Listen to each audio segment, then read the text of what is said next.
Good afternoon, everyone. My name's Craig Stewart. I'm the State Director for Australian Red Cross here in Western Australia. As one of AIDR's partners organisations, I'm delighted to be here today and announce the National Community Award. One of the most important things for any person is having a strong and supportive community around them, especially when times are tough or bleak. Making a community is more resilient is critical to improving a community's long-term recovery after disaster. So there were 32 projects submitted in this year's community category. 8 of those projects are finalists for today's national awards. So I'll just go through the finalists for the awards are, as one, hopefully I don't get this pronunciation wrong, Knitting in Western Australia. I should actually know that from living in Western Australia. For their project as one, using ancient technology and contemporary land management. The Flagstaff Group in New South Wales for their project EMBER. Australian Red Cross in South Australia for their project called Community-Led Risk Reduction Project. Charleston Community Centre Incorporated in South Australia for their project Operation Green Shoots at Charleston. And we also have Rant Arts in Tasmania for their project Reclaim by Rant Arts. Sarsfield Community Association in Victoria for their project Sarsfield Snaps. Multicultural Communities Council of South Australia in South Australia for their project called Communities Resilience to Risk Project. And finally, Carpentaria Land Council Aboriginal Corporation in Queensland for their project, Whole of Community Resilience in the South Gulf of Carpentaria. So the winner of the Resilient Australia National Community Award receives a $5,000 cash prize.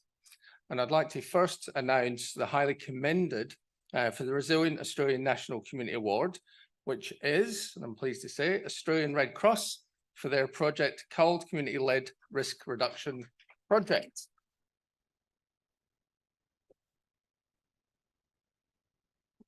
Video.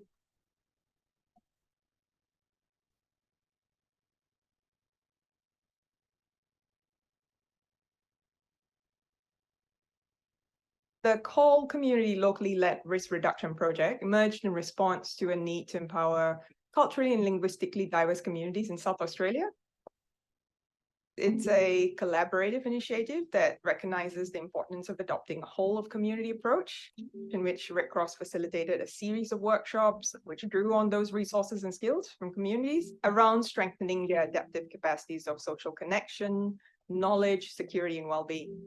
And in these workshops, CALL community members actively brainstorm and design culturally appropriate and led those locally based action plans.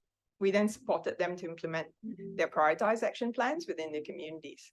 So I think by actively placing CALL communities at the center of this process, the project ensured that these initiatives were not only culturally sensitive, but also draws upon their strengths and diversity, which is, inherent in these communities.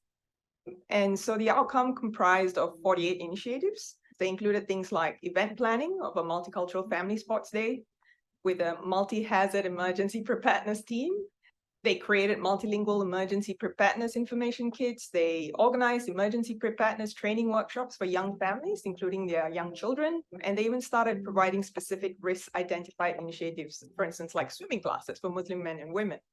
Participating community members reported being more aware of local risks after going through the project. They felt more connected with their communities. They were better placed to prepare for emergencies with increased confidence to cope in an emergency. And I think the project has fostered a sense of community ownership and empowerment. We would like to see how we can foster authentic change and position this model as a paradigm for inclusive emergency planning across diverse communities moving forward. You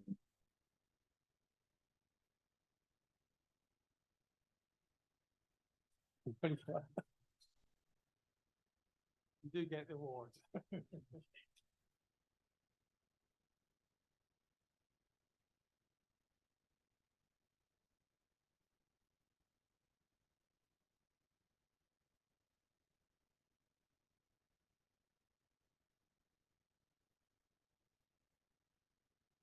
Congratulations, Shanti from Red Cross. It's now my pleasure to announce the winner of the Resilient Australia National Community Award, and that is the Flagstaff Group for their project, EMBER.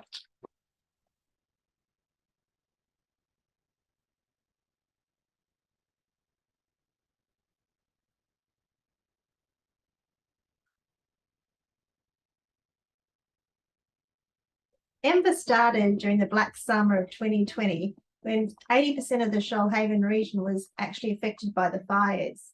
Our organisation, Flagstaff, a disability enterprise, was unprepared. We had people with disabilities still coming to work in dangerous situations. So we decided to be community focused and try and do something that wasn't out there, find the solution and create these tools and resources called EMBER, which is an emergency management backpack evacuation resource. So there are things like a planning app that looks at things that a person with a disability might need, like their support network. How are they going to actually get out if they don't drive?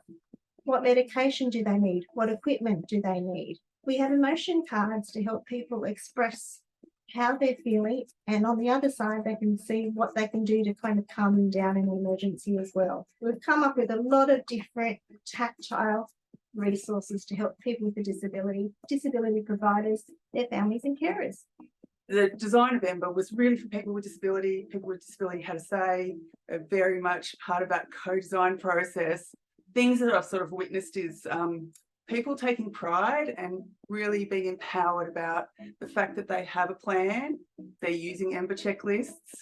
The backpacks are a real catalyst for conversations. The way that I can see this going in the future is that any vulnerable person, whether a person living with a disability or an elderly person or someone else that is in the community that requires support, they'll be able to get that by using the EMBER app and also building a inclusive, collaborative community that are supporting everybody to get the support that they need in a time of an emergency.